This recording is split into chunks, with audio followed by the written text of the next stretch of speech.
Hello, and welcome to episode 17 of the Liberland Show. I'm your host, Adam J. Carswell. Today we are joined by David Ament. David is an economic advisor to the president of Liberland. David, thank you for joining us today, and do you have any opening remarks for the listeners? Oh, sit down, buckle up, and put your hats on. That's an answer from someone who I can tell has probably spoken publicly a few times before. Once or twice. Speaking of that, can you tell us where you have maybe spoken once or twice? Oh, let's see. How about the the World Economic Conference in London? Audience of 25,000. This coming week, I'll actually be at the Oscars, speaking at a charity event of a bunch of entrepreneurs, investors, and philanthropists. And let's see if we can get in their pockets and make them even more philanthropic. Cool, yeah. Pretty decent sized stage, we would say. That one's, I'm hearing 1,000. There's multiple stages because there's a conference, educational conference that goes on over a few days. And then it leads up to the big gala, the black tie, red carpet event. And as I understand it, that room's 1,000. I would imagine that some of the lead up rooms and breakout sessions and so on for education of entrepreneurship and investors. And I would imagine that's going to be a bit on the smaller side as people roll into town and it's divided out. Those 1,000 people or what have you are probably spread out into different places. Nice. Well, David, you are speaking to a nation today, so I hope that's exciting news for you. Could you tell us, the nation of Liberland and all of our listeners, how you began your journey as a Liberlandian? You know, I began my journey just a few months ago. I'd never heard of the nation before. I start businesses with people, for people all over the world in multiple jurisdictions. And when a couple of my business colleagues in the UK specifically came to me and they told me about, you think it's a good thing to start a company. What about starting a country? I said, what? So my ears perked up and they got my attention there. And from that point, it's been a pretty fast track. I specifically met Vít Jedlička. Oops. No worries. That one. We know who you're talking about. Yeah. Sorry, Vít. I'm still learning Czech, so I'll catch on one of these days. So I met him in Vegas. I ended up flying for the day to meet himself and Thomas Walls, who's the Minister of Foreign Affairs. And met these guys in Vegas. We went through some of the plans of what's coming together. And what really interested me so much about it, that the three of us were able to meet and really vibe on the concept, is the fact that it looks very much like a business, with exception of the fact that we get to actually write sovereign laws. And so we have to play in the world, on the world ball field, so to speak, but we get to write legislature that's for freedom. And we don't necessarily have to go through so many arbitrary laws that exist out there, that really there's so much robbery that occurs to businesses, in my opinion, from licensing to taxing to so many hoops that you have to jump through. There's a lot of impedance in trying to do business. The barrier to entry is high. And what I happen to love about Liberland specifically, and the plans and the development, and there's so much about it. It was about liberty. It's about freedom. It's about not raising the bar of the barrier to entry bar, but instead raising the bar of how high can we go? What can we do? And it's all about possibility. Yeah, that's a really interesting point you make there. And I'd be curious to know what's something unique that has come across your plate in writing that legislature or helping be a part of it. It's different, as you mentioned, than just the business world. So what's something unique that you've found yourself doing when putting together the law of Liberland in regards to business? For me, yes, it's been a fast track, and I also have not wanted to jump in and rock the boat, so to speak. So a lot of this, my involvement has been participating, but a lot of it, quite a bit of ramping up. And again, it's just been a few months. But I didn't want to necessarily come in, rock the boat, shake things up. I see that a lot of times with businesses and organizations and mergers and acquisitions and so on. And so I didn't want to jump in there and just start pushing my way and make my ego the center stage. I want this, my intention, but I specifically wanted this to be something that is for the people, not necessarily for me. My companies can be for me, and a lot of them have social cause, economic cause, ecological cause. here, this is something that's we're making history. And as a diplomat, as a citizen of the nation, as a diplomat of the nation, it gives me the honorable opportunity to help actually create the things that I see that we stumble against in so many places in the world. This is the opportunity to actually set history to where my kids, for instance, right now, they go, "What's Liberland?" As so many people do. It's not in the textbooks necessarily. And we go a decade, 2 decades down the road, it's going to be as common as Monaco, for instance, right? And Monte Carlo, which is possibly even better known in some parts. Yeah, it's an interesting point as well, because of the concept of Liberland, because the ideas are relatively new to the world. I think you get that a lot from talking about the country to anyone, and I compare it to, especially since it's such a technology focused and driven nation. It's very comparable to the birth of the internet, the birth of blockchain, the birth of cryptocurrency, all these things that when they were first new, everyone was, for a few years like, yeah, okay. Or like, what is that? And over the course of time, it's a household name. People use the phrase and the term internet like ways that we would have never imagined us using the phrase 20 years ago, even. Right. And I've seen, I've seen quite a bit of that. I was in Silicon Valley in the 90s, specifically the late 90s, when we were in the dot-com boom, and then in 2001 we were in the dot-com bust, the balloon pop, so to speak. But the internet has not gone away; it's not a fad. And so the idea of having decentralization, like right now, cryptocurrency is, depending on what circles you run in, some people go, "What? What is this? What are you talking about?" They've heard of Bitcoin, but beyond that, they have no idea what it is or how it works. And the ability to have it decentralized will potentially, Liberland is actually setting an example of decentralized government, in the sense that these are potentially decentralized sovereign nations. And just like the internet was something so new, and cryptocurrencies have been something so new, potentially Liberland is setting the way that this is a whole new way of world governance that is really more of a democracy than any democracy that actually exists on Earth at present. Yeah, full-scale transparency. Right. So, David, I know you were you're basically fresh off the plane. You were just in Acapulco, Mexico, not too long ago with Liberland at an Acapulco conference. So can you tell us a little bit about your experience there and some cool things that you saw transpire for Liberland? Yes, it was great to see. This is a convergence of thousands of people who are looking for liberty, for freedom, and so on. And even in some of what we call the quote unquote freest places on earth, this was a convergence of people from all over the globe coming together. Some who hail from places that are not so free, that are somewhat that are even known to be oppressive, and some places that are known to be free, but they're not quite as free as they might be propagandized internally. And this was a bunch of people laying it out on the table and having talks about looking at different ways of society and economics and moving money around the world and conducting transactions without necessarily being nickeled and dimed every time you turn around, to where it's so difficult to get your way up.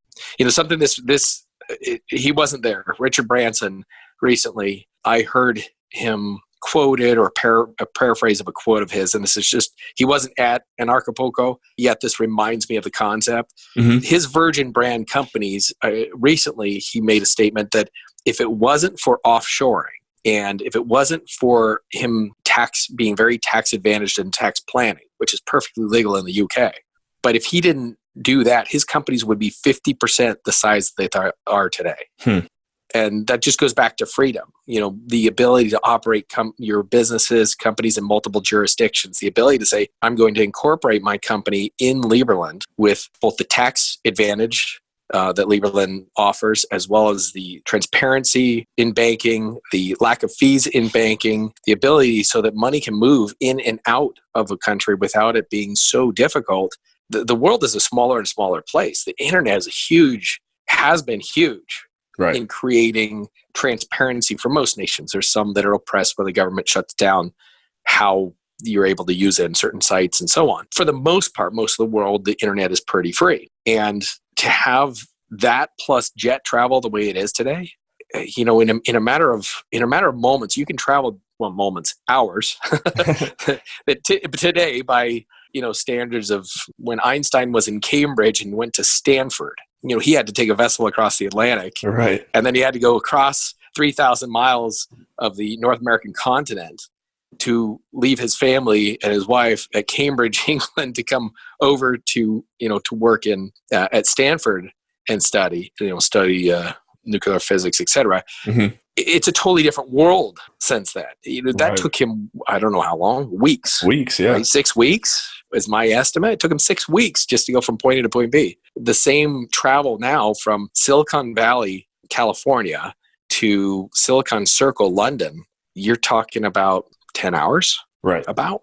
You sit down, they close the door, 10 hours later, they open the door, you stand up, you're in a new land, a new continent across the whole ocean, half a world away.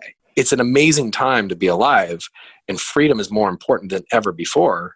And for us the people to be able to have that freedom, to be able to transact, move about, communicate just openly. And so back to Acapulco, your question again, it's just this is just that convergence of people who believe in such a thing.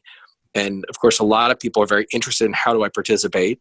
And there's some people who are just the real movers and shakers and the trendsetters who are there. Yeah, I totally agree. And I look at it as kind of what the closest thing we can have to pioneers nowadays. And when I say pioneers, I'm referencing 200, 300 years ago when we had people leaving Europe or other parts of the world to come to the US because of the opportunity and the freedom that was there. Now that kind of everywhere around the world that we know of has been occupied, now it's time for the internet. And so who's going to be who are the pioneers of the internet? I'm sure there's already thousands of them out there, but in regards to starting a nation, this is like the prime example. This is why it's hard to find direct comparisons to it, because it literally is the pioneer sample. Right. And just how inspiring is it to think of possibility, opportunity, what's out there? What will government look like in 30 years from today? 30 years from today, it could look totally different, just like the topography of how we communicate. Remember long distance charges and remember back in the day, I'm dating myself here, but if we go back to prior to, I don't know, say 1995, we'll solidly draw a line there. And a lot of folks since then has continued on. Remember the day of when, you call for somebody, they're on a long distance call. Well, yeah. To be honest, that's before my time. So I'd like to hear more about it from you. A long distance call was a big deal. Right. It was like, they're on a long distance call. And I don't recall the ins and outs, but I think it was the first minute was $3 and then it was $1 a minute thereafter. I'm making up some of these figures exactly, but it was expensive stuff that it used to cost so much. And now the only issue that I run into is time zone. It's not a matter, the borders are virtually not there. Time zone is really the only thing. It's communication. We can just pick up the phone, one of our wonderful digital communications, like a device that... you're right. You have multiple ways to do it too. You don't need just a phone. I mean, right. You can be we call it a phone. Right? This device is in our pocket. And this is the stuff that Q... the days back in 007 in the 60s, 70s, 80s, Q had an entire laboratory put together with engineers trying to put things together to have way more than he was trying to put things together that is far less than what we have in our pocket. I mean, we carry around television with thousands of channels. Music, virtually no limit to the music we have, video communication, teleconference, you name it. And I'm hardly scratching the surface. Right. And all this is right in our pockets and just regular people, right? You don't have to be a 007 spy or, one of MI6's top agents. Exactly. Yeah, this is a great conversation so far. I know probably about a little over halfway through it. So I want to get to some other questions, but yeah, let's do it. I mean, another one I do have for you, David, you sound like you've had some very unique experiences simply throughout your life. I know you mentioned to me offline one time, some business that you have in Costa Rica. I think it was resorts. And it sounds like you've been able to help a lot of companies scale. You speak publicly. So, I mean, hey, who are you? And tell us a little bit more about your professional background. Wow. All right. Boy. So I've made a lot of mistakes in my life, which is probably the difference between myself and a lot of other entrepreneurs, is that I've just already made them. And some folks are going to make them in the future, and some folks will give up. I encourage not to give up. At present, I'm the chairman of the Peak Performance Group of companies. In that, there's multiple companies where we operate a private equity fund. We do international tax planning and strategizing, so that legally you can pay the proper amount of taxes, not overpay, as so many do in the world, in my opinion. As far as Costa Rica, I've got a resort there. It's a beautiful place, and it's a luxury resort, and our intention is to do transformational retreats. Interesting. Retreats that are either transforming people or the planet and how humanity interacts. And this is something where, the slogan, the tagline of it specifically is better together. Yeah. I'd say real quick, can you tell us, because obviously we don't have to go into all the details, but if anyone does want to look more into this, what's the website or a way that someone could look at it? So that one is synergida.com, synergida.com. So Synergida. In Costa Rica, there's a saying called Pura Vida. And Pura Vida, directly translated from Spanish, means pure life. And so this word happens to be a portmanteau of synergy and Pura Vida. And Pura Vida is it's a fun thing. Whenever something happens, it's Pura Vida. So Pura Vida means hi, it means goodbye, it means life is good, it means oops, the internet broke. It's just a way to not take yourself so seriously, so to speak. So, but the synergy part of, having synchronicity in the world, the universe, and synergies of people coming together for raising the vibrational level of the planet so that we can do better things than just dealing with status quo. Let's be a disruptor in society, a disruptor in a positive way. Right. Yeah, I love it. That's great. And I didn't know even that amount of detail about your project until now. So that's really good to hear. That's something that I'm sure I'll look into along with my significant other. Love to have you. Yeah. What advice do you have for aspiring Liberlandians? Maybe anyone out there who's listening right now, just hearing about Liberland for the first time, and they're super excited to get involved. What type of guidance or advice would you give them? The biggest thing would be probably to go get yourself on the list. As far as, of course, there's the email, news that comes out as far as Liberland news. But on top of that, throw your hat or your name in the hat as far as potentially becoming a citizen, potentially opening a business there. You don't, and they're autonomous of one another. You don't have to be a natural citizen to open a business. The world is pretty free. You can open a business in just about any country in the world. There's a handful that are not into that. Well, real quick, thank you for for referencing that real quick, because I think that could be a common misconception for some listening. You don't actually have to live in Liberland to have a business there. Correct. Yeah, and that's a lot of the emphasis of what I do is in dealing with the development of trade and commerce, specifically to have a large freedom of money coming and going, of business being conducted, in Liberland from the inside out and the outside in, both.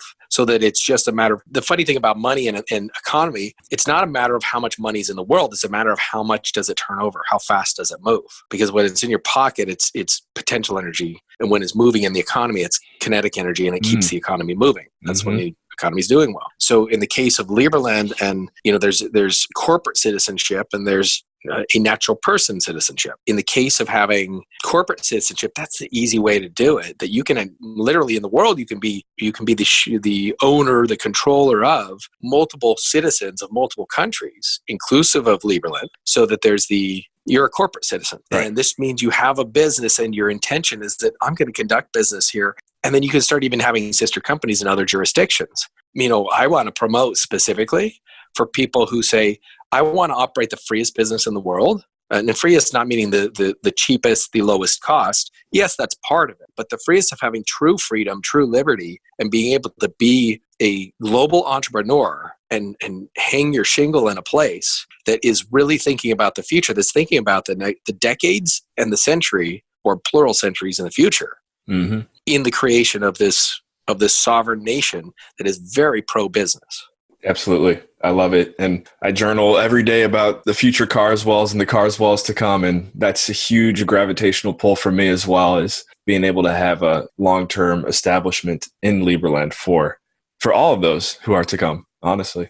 Right on. Yeah, I absolutely believe it. And that just because we are born in one nation doesn't mean that we necessarily need to, yes, we can grow some roots there and have some stability. And again, going back to the concept that we can have phone calls, we have voice and video calls. You can pick up your device, whatever it may be, and you can have a video call around the world in real time.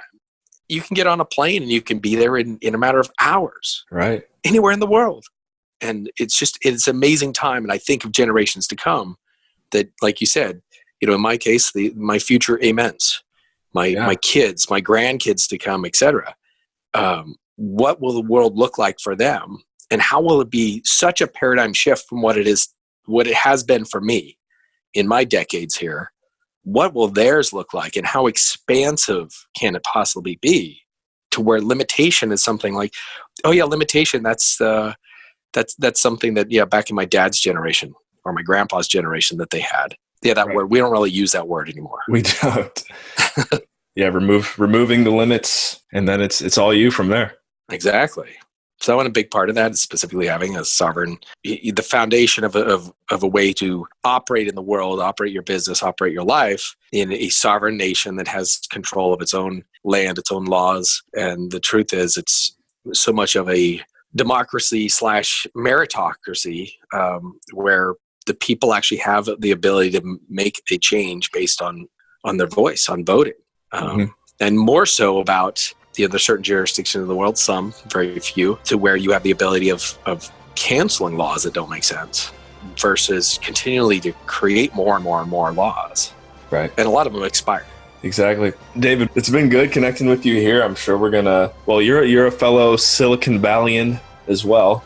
I'm South Bay, you're North Bay, so we'll connect sometime outside of this. But everyone, thank you for tuning in. This has been episode 17 of the Liberland Show with David Ament. David, thank you for joining us. It's been a great conversation. Adam, thanks so much for having me. All right. In the name of freedom and in the name of liberty, we will catch you guys in the next episode.